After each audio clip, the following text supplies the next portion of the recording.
ने आशीर्वाद देकर विदा नहीं किया। जानी काज प्रभु निकट बुलावा। सभी लोगों को राम जी भेजते गए। जब हनुमान जी ने प्रणाम किया तो राम जी बोले इधर आइए। हनुमान जी गए, प्रणाम किए। भगवान ने सिर पे हाथ रखा, अपनी संध्या वाली सोने की अंगूठी निकाली और राम जी ने कहा जाइए, बहु प्रकार अनेक प्रकार से सीता ही समुझाए हो। सीता जी को समझाइएगा, कही बल बिरह, मेरा बल विरह का बल बताकर बेग तुम आए हो, शीघ्र वापस चले आइएगा। समझ रहे हैं ना? राम जी ने हनुमान जी को जाने के लिए कह दिया, राम जी ने श्री हनुमान जी को आने के लिए कह दिया। इसका अर्थ अब हनुमान जी को नहीं जाना है, भगवान का वचन ही हनुमान जी को लेकर के जाएगा और वचन ही लेकर के आएगा। इसलिए ये संस्कार है। भगवान ने वाल्मीकि ऋषि से पूछा हम कहाँ रहें? वाल्मीकि ऋषि ने कहा प्रभु चित्रकूट गिरि करहु निवासु। आप प्रभु चित्रकूट में जाकर के वास करिए। भगवान चित्रकूट में आए, कोल की रात सब राम जी के पास आए हैं। हम तो कभी कभी सोचते हैं कि कितने भाग्यशाली होंगे वो वन में रहने वाले कोल भील, जिन्होंने राम जी का दर्शन प्राप्त कर लिया बिना कोई साधन किए। भगवान ने सबको दुलार किया है। गोस्वामी जी कहते हैं सुमंत जी वापस अयोध्या पहुंचे हैं और जब श्री दशरथ जी महाराज को यह पता चला कि राम नहीं आए, महाराज दशरथ के शरीर का प्राण उनके कंठ में जाके फंस गया। मां कौशल्या ने पांव पकड़ लिया, कहा नाथ इस प्रकार अधीर न होइए, यदि आप धैर्य धारण करके रहेंगे तो मैं कहती हूं 14 वर्ष बाद पुनः राम के श्रीमुख का दर्शन प्राप्त हो जाएगा। महाराज ने कहा कौशल्या आज धैर्य नहीं, आज उस अंधे माता पिता के श्राप की सुधि आ रही है। कौन अंधे माता पिता? यहां दशरथ जी ने उल्लेख किया है, तापस अंध श्राप सुधि आई। कहते हैं वो श्राप मुझे स्मरण में आ रहा है। उन्होंने कहा था कि जिस प्रकार पुत्र के वियोग में हम मर रहे हैं, एक दिन पुत्र के वियोग में दशरथ तुमको भी मरना पड़ेगा। और महाराज कहते हैं हे राम, आपको देखे बिना मैंने बहुत जी लिया। हे लक्ष्मण, हे वैदेही, आपको देखे बिना मैंने बहुत जी लिया। आपको गए 6 रात आज हो गए और मेरा प्राण नहीं गया अब तक। और मानो महाराज प्रायश्चित करने लगे कि 6 रात्रि बीत गए और मेरा प्राण नहीं निकला। अब इससे बड़ा कौन सा कष्ट आएगा कि ये प्राण निकलेगा, शरीर का त्याग करेगा। और उसी क्षण महाराज, उसी रात्रि, उसी समय 6 बार मुख से राम शब्द का उच्चारण करके राम राम कही, राम कही, राम राम कही, राम तन परिहरि रघुबर बिरह, राम गयउ सुरधाम। 6 बार मुख से राम राम राम राम राम राम शब्द का उच्चारण किया। और गोस्वामी जी तो कहते हैं जिस प्रकार कोई तिनके का त्याग करे, तिनका समझ रहे हैं ना? यदि हाथ पर तिनका गिर जाए, कहीं से उड़ के आ जाए, तो कोई भी ये नहीं सोचेगा कि इसको हटाए कि रहने दे। तिनका दिखाई पड़ते तुरंत हम उसको हटाते हैं। उसी प्रकार जैसे कोई तिनके का त्याग कर दे, दशरथ जी महाराज ने अपने प्राण का त्याग कर दिया। माताएं विलाप करने लगी।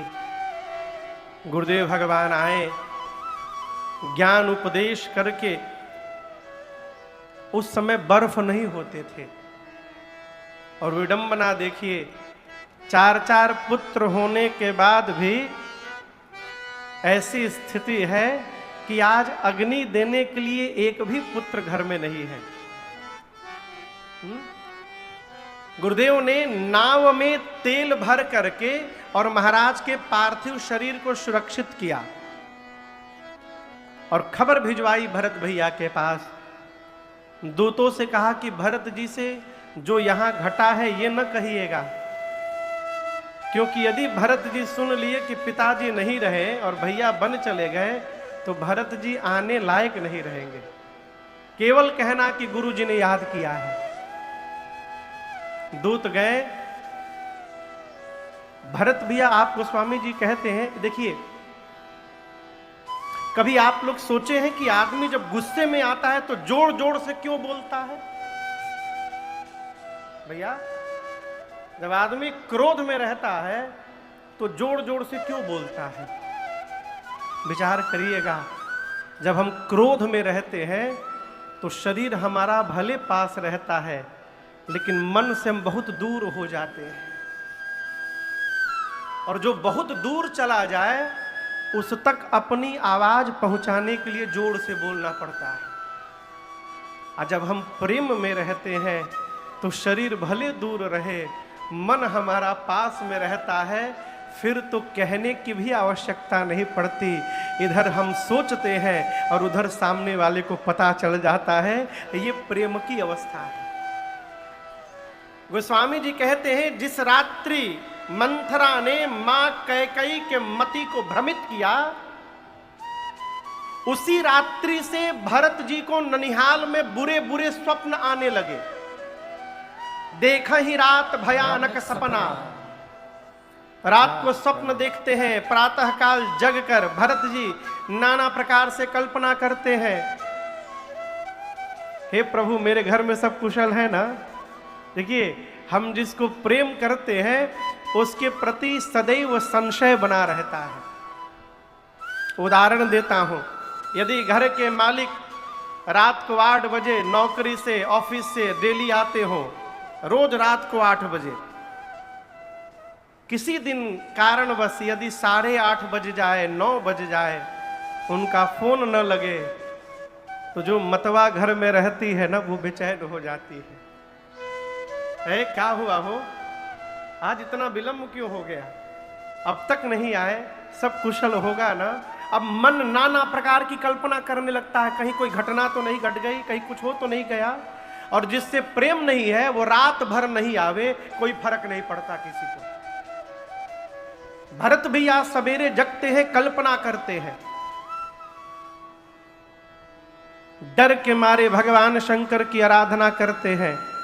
अयोध्या के दूत जब पहुंचे, भरत जी कांप गए देखकर। अचानक पूछे, क्या हुआ? दूतों ने कहा, कुछ पूछिए मत प्रभु, गुरुदेव ने स्मरण किया है, शीघ्र चलिए। जैसे कहा, भरत भैया जिस स्थिति में थे उसी स्थिति में दौड़ पड़े। सीधे मां कैकेयी के द्वार पर गए। मां ने द्वार पर आरती उतारा है, भीतर ले गई, बिछाई बिठाई, दुलार करती हैं, पूछती हैं, भरत आपके मामा के घर सब कुशल है ना? भरत जी कहते, मां वहां तो सब कुशल है, मेरी अयोध्या में सब कुशल है ना मां? कैकेयी मैया पूछी, क्यों पूछ रहे हो? भरत जी बोले, मां आज मैं जब अयोध्या में प्रवेश किया ना, तो मुझे ऐसा लगा कि मेरी अयोध्या के श्री का हरण हो गया। अयोध्या के वासी आज मेरा मुख नहीं देखना चाह रहे थे। मेरे घर में सब कुशल है ना मां? कैकेयी जी ने कहा, भरत कुशल तो मैंने सब कर लिया, मंथरा ने बड़ी सहायता की मेरी, लेकिन क्या कहूं, ब्रह्मा जी ने एक बात बिगाड़ दी बीच में। भरत जी पूछे, क्या हो गया मां? अब यहां दर्शन करिए। आपको बताऊं, कैकेयी मैया ने जब वरदान मांगा था, 2 राम के स्थान पर भरत का तिलक और राम को 14 वर्ष का वनवास, अयोध्या में विलाप करने लगी पूरी अयोध्या। तब अयोध्या की जो श्रेष्ठ माताएं थीं, ब्राह्मण देवताओं की जो देवियां थीं, ये सभी माताएं कैकेयी मैया के घर में जाकर उनको समझाने लगी। कहने लगी, कैकेयी आप चाहती हो भरत राजा बन जाए, किसी को आपत्ति नहीं है, पूरी अयोध्या को आपत्ति नहीं है कि भरत राजा बन जाए। आपत्ति तो केवल एक है कि बर दूसर असमंजस मांगा। आपने जो दूसरा वर मांग लिया है ना राम के लिए वनवास, हम उसमें एक सुधार की बात कहने आए हैं। आप यही चाहती हो कि राम अयोध्या से बाहर रहें, ठीक है। आप ये न कहिए कि राम वन में चले जाएं, आप ये मांग लीजिए कि राम 14 साल गुरु जी के आश्रम पे जाके रह जाए। हम ये भी स्वीकार कर लेंगे कि राम 14 वर्ष गुरु आश्रम में रह लेंगे, लेकिन राम वन में भेजने लायक नहीं है। कोई कही मैं कहती हूं, तुम विचार करके देखो, राम यदि बन जाएंगे तो क्या सीता घर में रहेंगी? राम यदि बन चले गए तो क्या लक्ष्मण घर में रहेंगे? ये माताएं पहले बता चुकी हैं। और तुम्हारा पुत्र भरत जिस राम को भगवान मानता है, तुम विचार करो, क्या भरत कभी राम के सिंहासन पर बैठेंगे? और यदि राम, सीता और लक्ष्मण वन में चले गए तो तुम्हारे प्राणपति महाराज क्या जीवित बचेंगे? कैकेयी, ये सब घटित होगा। राम के साथ लक्ष्मण भी जाएंगे, सीता भी जाएंगी, तुम्हारा भरत भी राजा नहीं बन पाएगा और तुम्हारे मांग का सिंदूर भी समाप्त होगा। लेकिन आपको कल बताया था, मां जानती है कि मेरा राम जब तक बन नहीं जाएगा तब तक केवल राम रहेगा।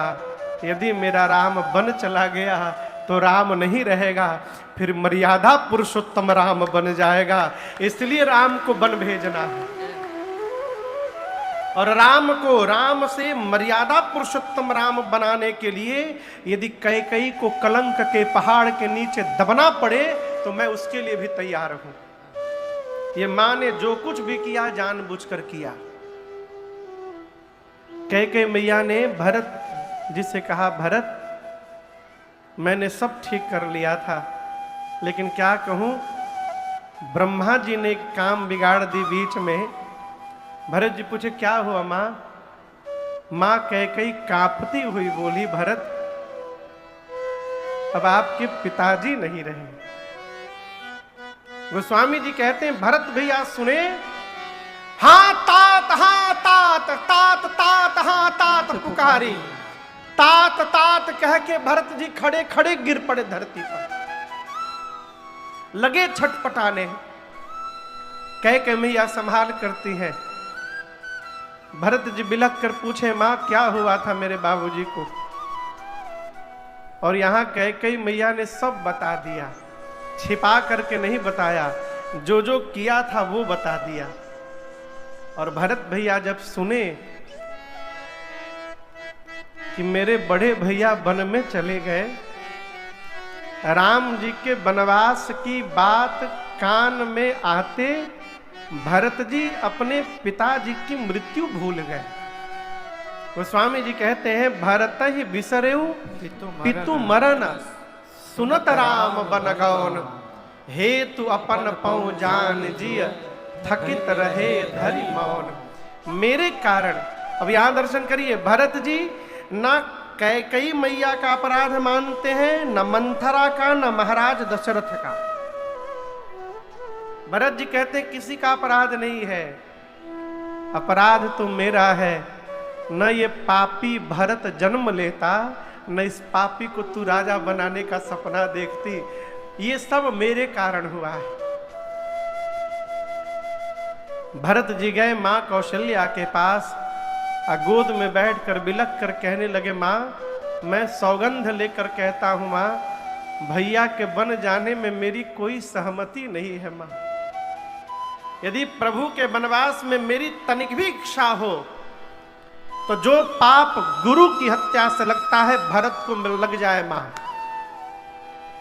जो पाप माता पिता की हत्या से लगता है, मैं लेने को तैयार हूं मां।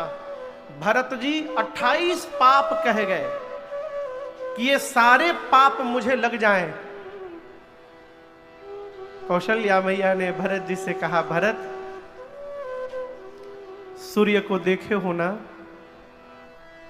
सूर्य के आने से अंधकार समाप्त हो जाता है, परंतु भरत ये संभव है कि किसी दिन अंधकार ही सूर्य को समाप्त कर दे। ये संभव हो सकता है। जल से निकलने के बाद मछली मरे नहीं, जीवित रह जाए, यह भी संभव हो सकता है। ज्ञान होने के बाद भी मोह समाप्त न हो, यह भी संभव हो सकता है? लेकिन मेरा भरत अपने भैया राम के विरुद्ध जाकर कोई व्यवहार करेंगे, ये किसी युग में संभव नहीं है भरत, ऐसा कदापि नहीं हो सकता है। रात भर भरत जी मां की गोद में बैठे रहे।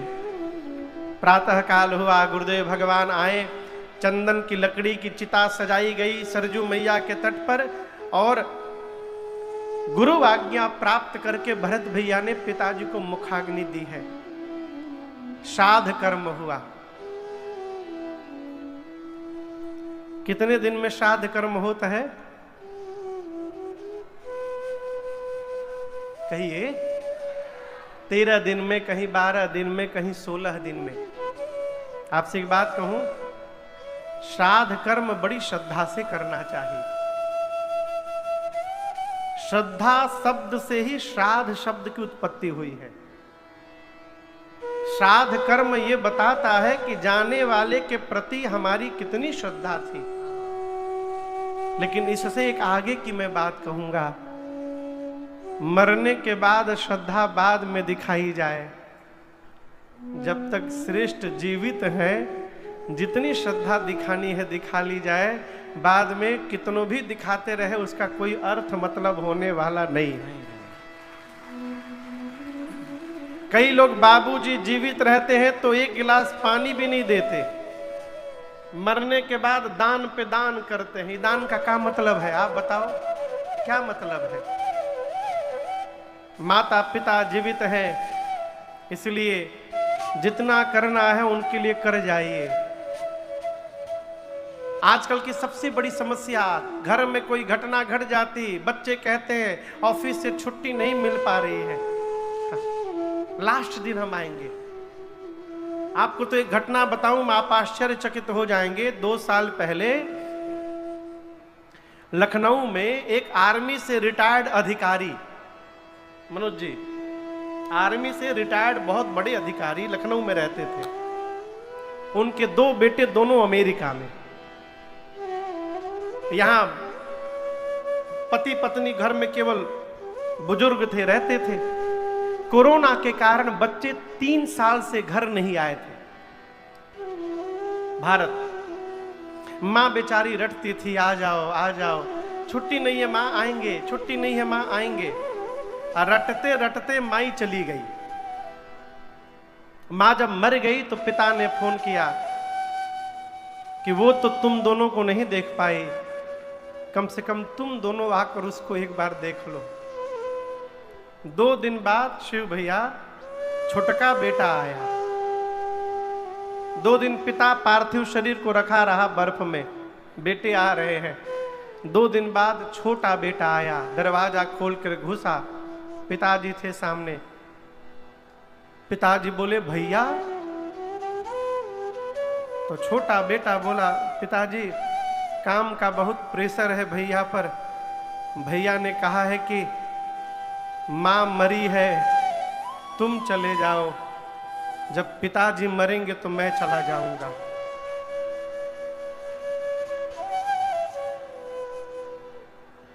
आप कल्पना कर सकते हैं, जिस पिता ने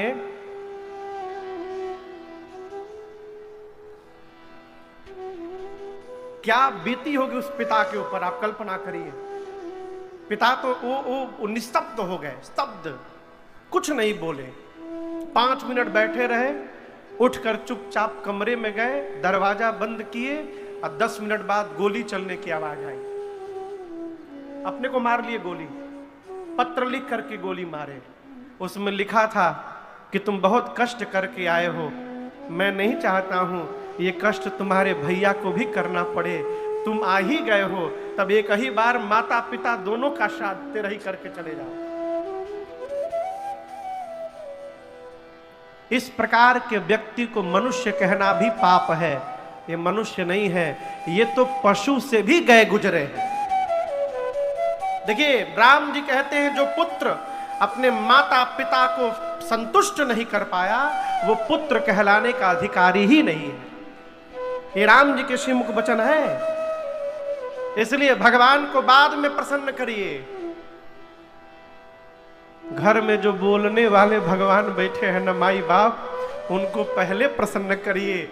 घर वाले भगवान प्रसन्न हो गए तो मंदिर वाले भगवान अपने आप प्रसन्न हो जाएंगे, करना नहीं पड़ेगा।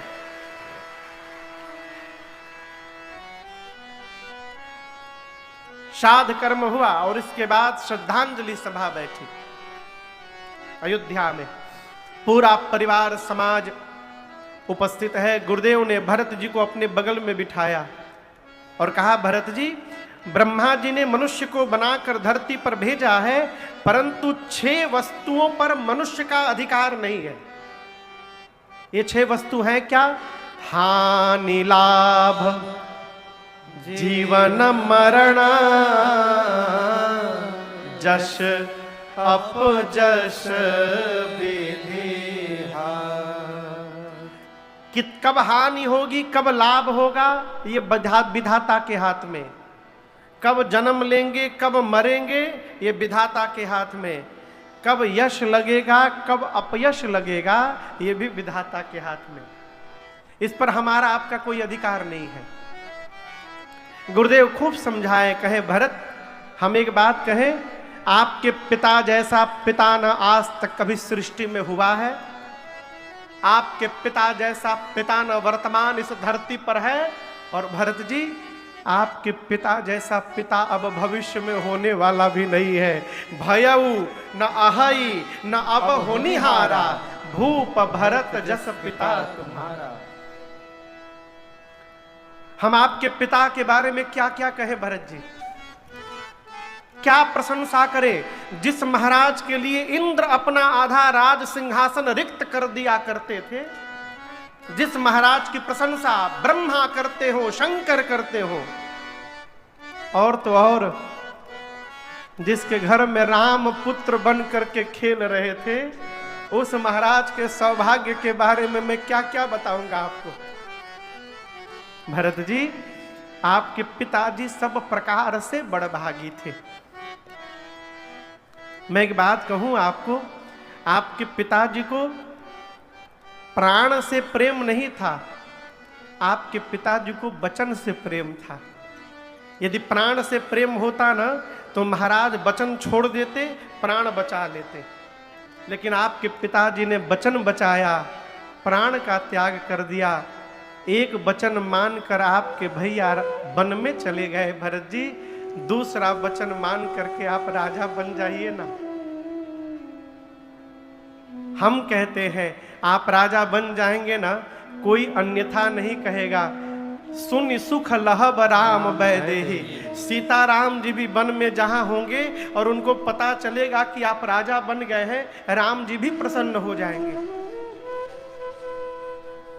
हम तो कहते हैं भरत जी, यदि आपके मन में कोई संकोच है तो अभी राजा बन जाइए। कब बन जाइए? अभी। और 14 साल बाद जब राम जी लौट कर आएंगे ना, उस समय सारी सत्ता उनको सौंप करके सेवा करिएगा।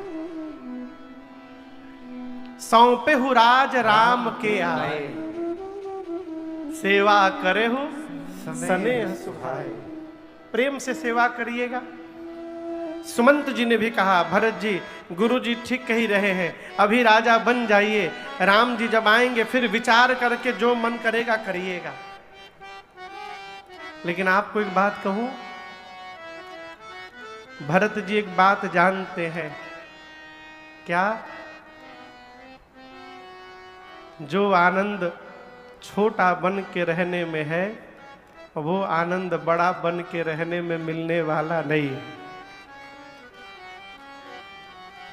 हम सभी भाइयों में हमारे भैया सबसे बड़े हैं, अभी कलकत्ता से आए हैं। भैया है तो हम लोग निश्चिंत, हम लोग घूमते हैं, कथा करते हैं, है? परिवार में यदि कोई बड़ा है तो स्वयं को मालिक बनने से रोका जाए। यदि कोई भी हमसे बड़ा है तो बड़े को घर का मालिक बनने रहना देना चाहिए, अपने को छोटा बन के रहना चाहिए।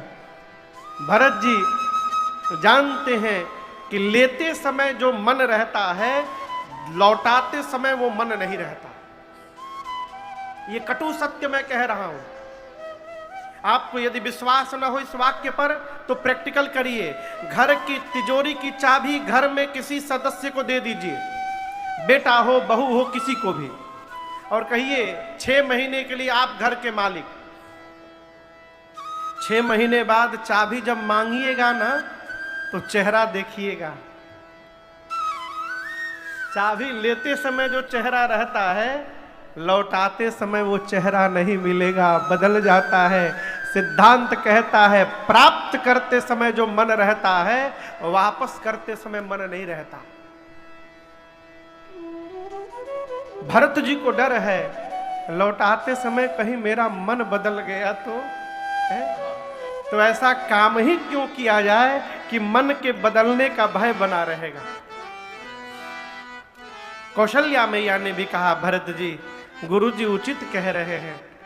सबकी बात सुनकर सभा में अब भरत जी खड़े हुए, हाथ जोड़कर कहते हैं कि आप सभी लोगों ने मेरे हित की बात कही है, लेकिन मैं एक बात कहना चाहता हूं गुरुदेव। कोई स्त्री शरीर पर जितने गहने होते हैं, सबसे ऊपर गहना मांग टीका होता है और सबसे नीचे गहना पांव में बिछिया होता है। भरत जी बोले शरीर के जितने गहने होते हैं गुरुदेव, यदि कोई स्त्री सारे गहने पहन ले, लेकिन यदि कोई कपड़ा ना पहने ना शरीर में, तो वो सारे आभूषण व्यर्थ लगते हैं गुरुदेव।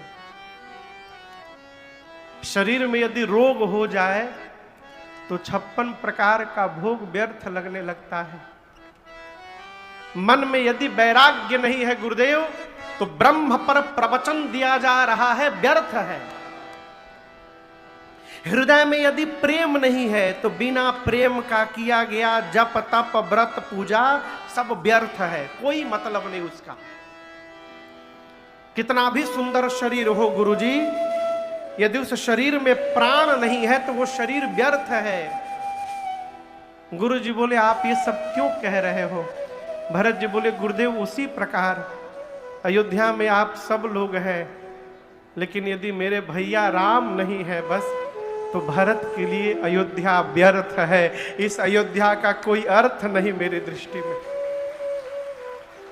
बादी मोर सब बिनु रघुराई,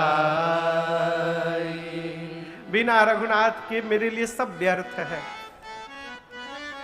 आप इस बात की कल्पना कर पा रहे हैं कि मैं कितना बड़ा पापी हूं?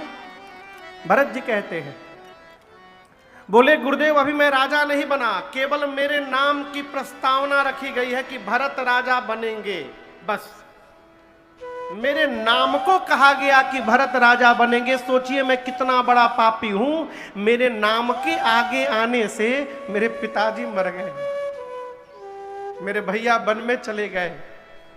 गुरुदेव जिस दिन ये पापी सिंहासन पर बैठ जाएगा ना, ये धरती बर्दाश्त नहीं कर पाएगी, फट के रसातल में चली जाएगी। गुरुदेव इस सिंहासन पर धर्मशील राजा चाहिए।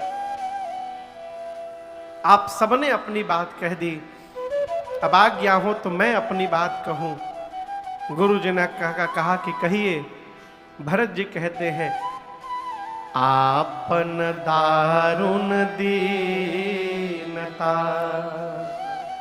सब कहूँ सब ही सिरु नाय, देखे रघुनाथ पद जिय के जरनी न जाए। भरत जी कहते हैं गुरुदेव, मैं जब तक भैया के श्री चरण का दर्शन नहीं कर लूंगा तब तक मेरे हृदय में जो ताप तप रहा है ये शांत होने वाला नहीं है। और गुरुदेव, मैं आपसे अनुमति नहीं मांग रहा हूं, मैं आपको बता रहा हूं क्या कि कल प्रातः काल होते मैं भैया के पास जा रहा हूं। मैं जा रहा हूं, ये निश्चित है। आप में से यदि किसी को भी मेरे साथ चलना है उसका स्वागत है। यदि कोई नहीं जाएगा तो मैं जाऊंगा। क्यों जाऊंगा? क्योंकि मुझे विश्वास है। गुरु जी पूछे क्या विश्वास है? भरत जी बोले, यद्यपि मैं अनभल अपराधी, भय मोहि कारण सकल उपाधि। यद्यपि मैं अपराधी हूं गुरुदेव, मेरे कारण मेरे घर में सब उत्पात हुआ है, लेकिन एक बात कहें गुरु जी, मुझे विश्वास है। गुरु जी पूछे कैसा विश्वास है? भरत जी बोले, मैं वन में जैसे भैया के सामने पहुंचूंगा ना, और जैसे भैया मुझे देखेंगे मेरे सभी अपराध को क्षमा करके वो दौड़कर मुझे अपने हृदय से लगा लेंगे। ये मेरा उन पर विश्वास है, वो मेरा त्याग नहीं करेंगे। गुरु जी, आपन जानी न त्यागी है, मोहि रघुबीर भरोसा। ये मेरा उन पर भरोसा। जैसे भरत जी ने कहा कि मैं प्रातः काल वन में जा रहा हूं, पूरी अयोध्या की प्रजा जय जयकार करने लगी। इज चलता प्रात लखी नीके,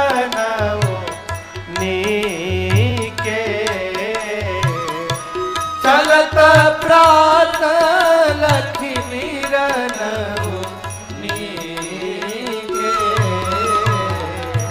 भरत प्राण प्रिय भेष बही के, भरत प्राण प्रिय भेष बही के, भरत ही कहाँ ही सराहे सराहे, भरत ही कहाँ ही सराहे सराहे, राम प्रेम मूर्ति जनो आहे, राम प्रेम मूर्ति जनो आहे, राम प्रेम मूर्ति जनो आहे। जैसे भरत भैया ने चलने के लिए कहा चित्रकूट, पूरी प्रजा जय जयकार करने लगी। बोलिए भरतलाल सरकार की जय। आपको बताऊं, उस रात अयोध्या में कोई सोया नहीं है, कोई नहीं सोया। क्यों नहीं सोए? अयोध्यावासी सोचने लगे राम जी के साथ तो गए थे हम लोग, तमसा नदी के किनारे जाकर सोए तो राम जी रात में सोता छुआ छोड़कर चले गए। आज यदि अयोध्या में सो गए और कहीं भरत जी छोड़ के चले जाएंगे तो क्या होगा? कोई सोया नहीं, सब जगे रहे। पवित्र सेवकों को बुलाकर भरत भैया ने अयोध्या के रख रखाव के भार को सौंपा है।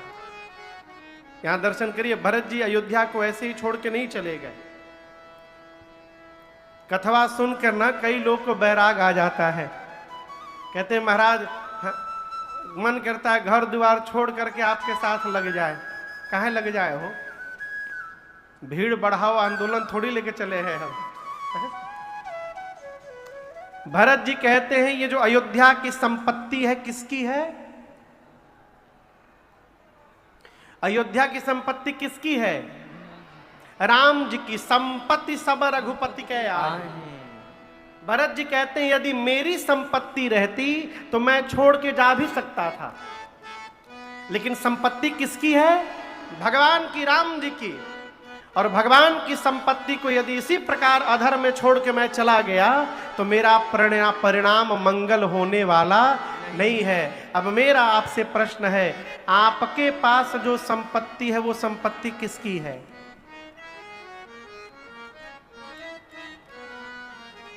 कहिए कोई। अब कोई नहीं बोल रहा। अब केहू नहीं के कहत कि हमार घरवा राम जी के है। किसकी संपत्ति है? भगवान की है। क्यों महाराज? कल आपको एक पद सुनाया था मैं, क्या लेकर आया था जग में, फिर क्या लेकर जाएगा, फिर क्या लेकर जाएगा। आते समय मुट्ठियां बंधी रहती है, हो सकता है मुट्ठी बंद है तो कुछ ले करके आए हो, लेकिन जाते समय बंद करके नहीं जाते, खोल कर जाते हैं।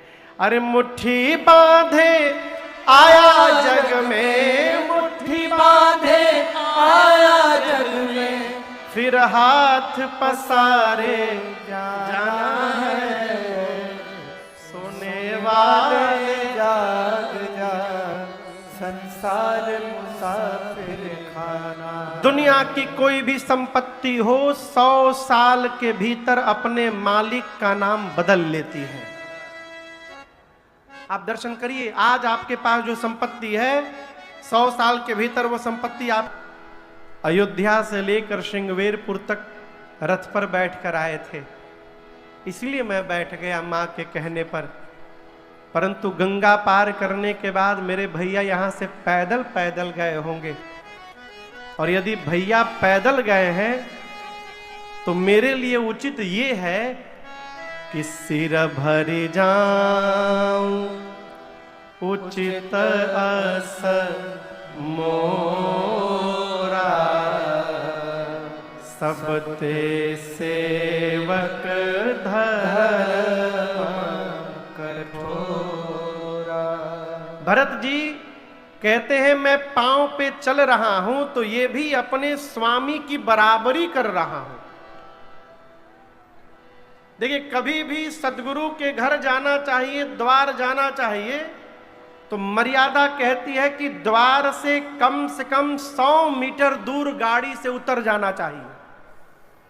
ये मर्यादा है। अपने से श्रेष्ठ के दरवाजे जाइए तो कम से कम 100 मीटर दूर गाड़ी खड़ी करिए और वहां से पैदल चलकर जाइए, यदि हाथ पांव ठीक है तो। कई लोग इस प्रकार आंधी तूफान नियर आवत है, आकर जोर से गाड़ी ब्रेक लगाते हैं गुरुजी के दरवाजे पर, गुरुजी का दरवाजा पूरा धूल से भरी गया। ये मर्यादा नहीं है। आपको एक कथा सुनाऊं। युधिष्ठिर जी ने राजसूय यज्ञ किया। कौन सा यज्ञ? कहते हैं यज्ञ होने के बाद तनिक बूंदाबांदी होना चाहिए। यदि आपके यज्ञ के प्रारंभ में, मध्य में अथवा अंत में हल्की बूंदाबांदी हो गई, इसका अर्थ है कि देवता आपके इस सत्कर्म को स्वीकार कर लिए हैं, वो प्रसन्न हो गए।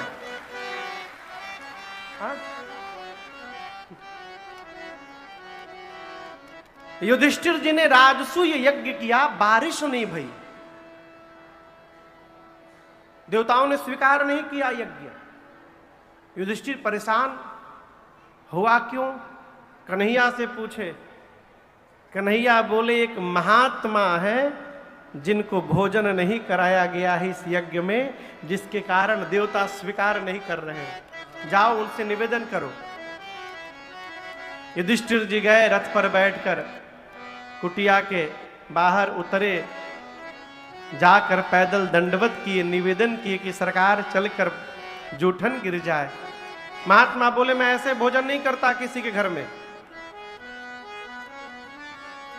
जो मनुष्य 100 करोड़ यज्ञ का फल, कितना?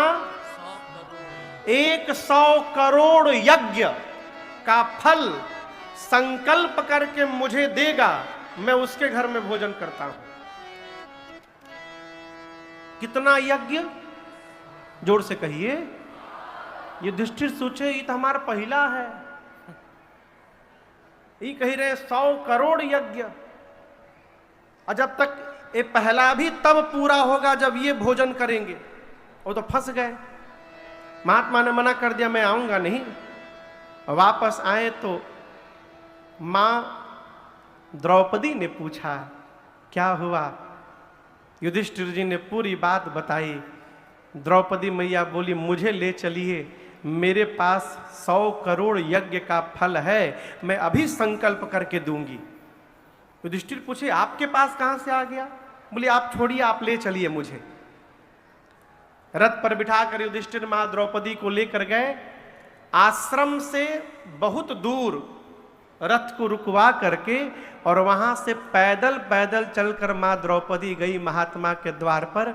महात्मा ने वही बात कही, 100 करोड़ यज्ञ का जो फल देगा संकल्प करके मैं उसके घर भोजन करूंगा। मां ने कहा जल दीजिए, मैं अभी संकल्प करके देती हूं।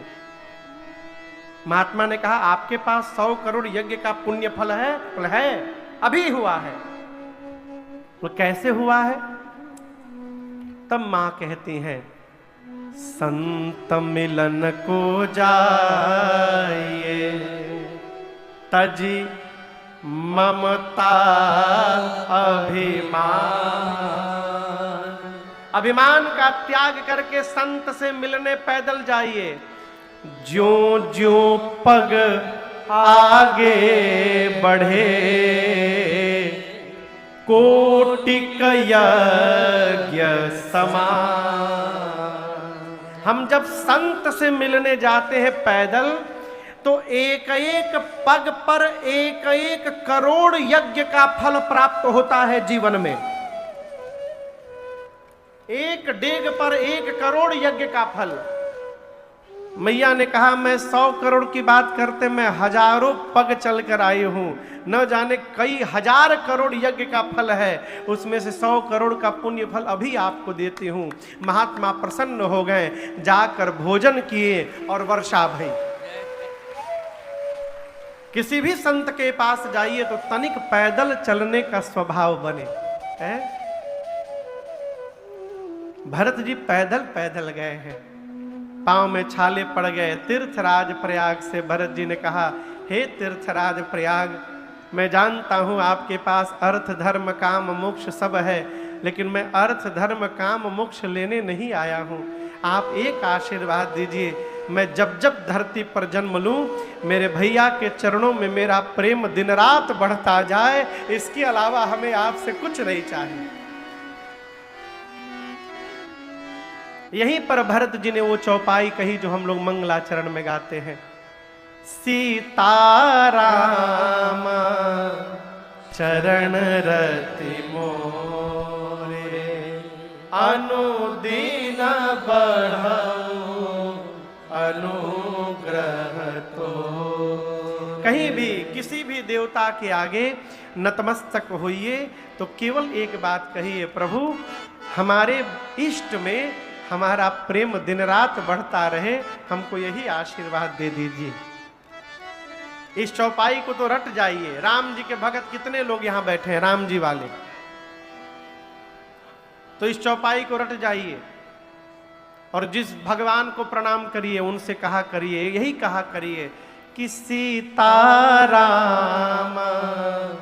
चरण रति मोरे, अनुदीन बढ़ाऊं अनुग्रह तोरे। भगवान कृष्ण वाले क्या कहेंगे? वो सीताराम की जगह राधे श्याम बोल दे। राधे श्याम चरण रति मोरे, अनुदिन बढ़ाऊं अनुग्रह तोरे। तीर्थराज प्रयाग से मां सरस्वती ने आशीर्वाद दिया, तात भरत तुम सब विधि साधो। भरत भैया पूरे समाज को लेकर पहुंचे चित्रकूट राम जी के पास। भगवान के कुटिया के द्वार पर जाकर भरत भैया लाठी देखे आप लोग? कौन कौन लाठी देखा है? फोटो में नहीं, सही में। अब कहां घर में लाठी लौकता। लाठी को जिस प्रकार छोड़ दीजिए और लाठी खड़े खड़े गिर जाए। भरत जी राम जी के कुटिया पर जाकर खड़े खड़े गिर पड़े और बोले, पाहि नाथ कहीं पाहि गोसाई, भूतल पड़े लकुट कीना। भरत भैया जाकर बोले, पाहीनाथ मेरी रक्षा करिए प्रभु।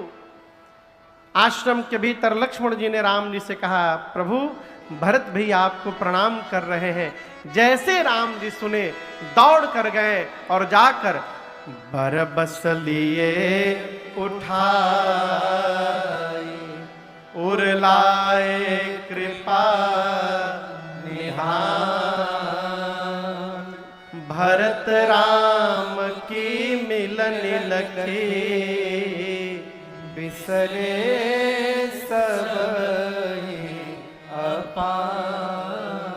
राम जी इतने वेग से गए हैं भरत भैया के पास, भरत जी उठ नहीं रहे थे। भगवान ने बरबस उठाया, उठाकर हृदय से लगाया। और आपसे कहूं, आप में से कोई चित्रकूट गया है? चित्रकूट बस 10-12 लोग, हम हो गए हैं। आप लोग गए हैं चित्रकूट? जब आप कामदगिरी की परिक्रमा लगाएंगे चित्रकूट में, और परिक्रमा लगाते लगाते लगभग पश्चिम दिशा में पहुंचेंगे, तो वहां राम जी की कुटिया का स्थान आज भी है। और आपसे कहूं, जिस समय राम जी ने भरत जी को गले लगाया था ना, इस प्रेम का दर्शन करके वहां नीचे जितने पत्थर थे वो सारे पत्थर मोम की तरह पिघलने लगे। पत्थर मोम की भांति पिघल गए। आप कल्पना करिए, जिस प्रेम को देखकर पत्थर पिघल गए होंगे, वहां जो मनुष्य होंगे उनकी क्या दशा हुई होगी। गोस्वामी जी अपना कलम नीचे रख दिए। राम जी जाकर पूरे समाज को लेकर के आए, और जैसे राम जी को पता चला गुरु जी के मुख से कि पिताजी नहीं रहे, भगवान बहुत रोए। यहां मैं आपसे एक निवेदन करूं, समाज में कई ऐसे भी विद्वान लोग रहते हैं कि किसी के घर कोई घटना घट जाती है ना, तो वहां प्रवचन देने चले जाते हैं। किसी घर कोई गुजर गया तो जाकर प्रवचन देते हो, किसके लिए रो रहे हो? आत्मा तो अजर अमर है, एक दिन सबको मरना है, क्यों परेशान हो? रो मत, जो आया है वो जाएगा। राजा रंक फकीर बहुत ज्ञान देते हैं। यदि आप में से ऐसा कोई है तो आज से ही ये काम बंद करिए। किसी घर कोई घटना घट जाए तो वहां प्रवचन नहीं देना चाहिए। क्यों नहीं महाराज? क्योंकि दर्द उसी को होता है जिसका खोता है। जिसका खोता है उस एक गुरु जी थे। एक व्यक्ति का युवान बच्चा मर गया, तो गुरु जी जाकर उसके घर लगे प्रवचन देने।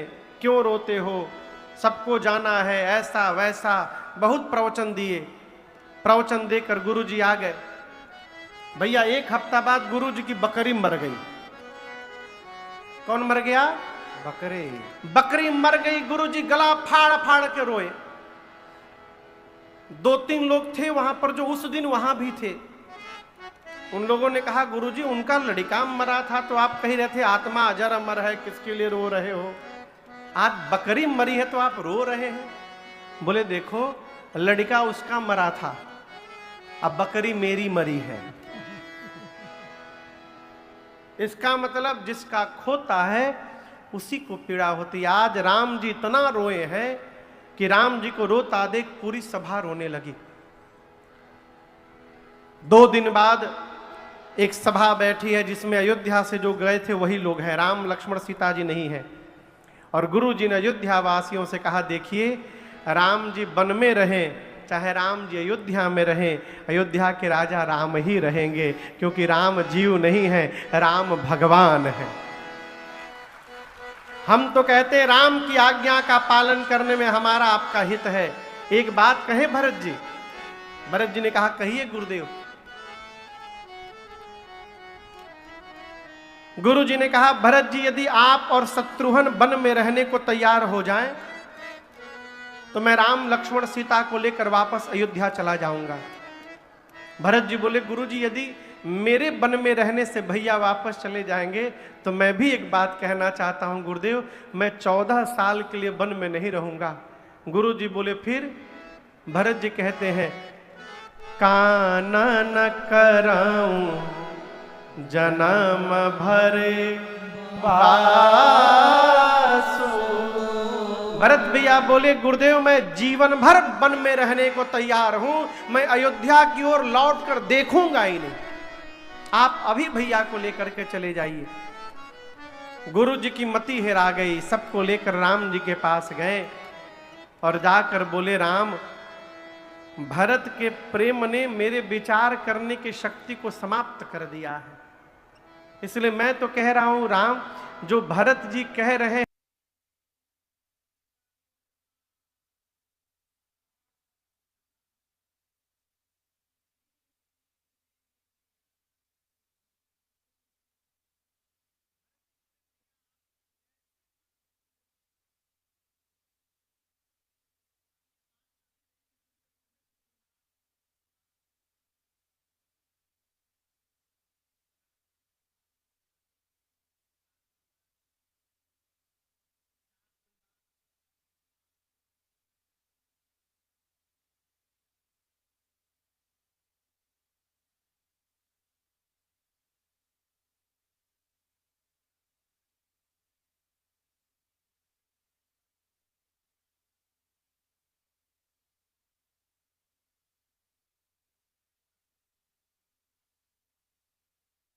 का त्याग कर देंगे। रात ने कौशल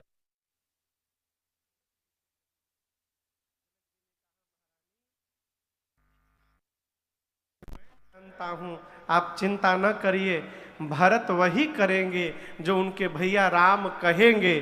भरत अपने मन से कुछ व्यवहार करने वाले नहीं है। अगला दिन हुआ, कौन कहां रहेगा कौन कहां जाएगा इसका निर्णय नहीं हो पा रहा। राम जी गुरु जी से कही रहे कि आप निर्णय लीजिए। गुरु जी जनक जी से बोले, जनक जी भरत जी से बोले बेटा तुम निर्णय ले लो। भरत जी बोले आप लोग के रहते मैं निर्णय लूंगा। राम जी ने गुरुदेव ने राम जी से कहा राम आप निर्णय ले लो। राम जी बोले गुरु जी आपके चरणों की सौगंध लेता हूं, आप और जनक जी जो आज्ञा देंगे मैं उसी का पालन करूंगा। कोई निर्णय नहीं ले रहा, सब मौन बैठे हैं। तब अंत में भरत भैया खड़े हुए और प्रणाम करके बोले भैया मैं बताऊं मैं क्या चाहता हूं। राम जी बोले कहो। भरत जी कहे भैया जहां नाथ रख दोगे, भरत को जहां नाथ रख दोगे, आप जब तक नहीं कहिएगा वहीं मैं रहूंगा। जहां ले चलोगे वहीं मैं चलूंगा। जहां ले चलोगे वहीं मैं चलूंगा। जहां नाथ रख दोगे, जहां नाथ रख दोगे वहीं मैं रहूंगा। जहां ले चलोगे वहीं मैं चलूंगा। जहां ले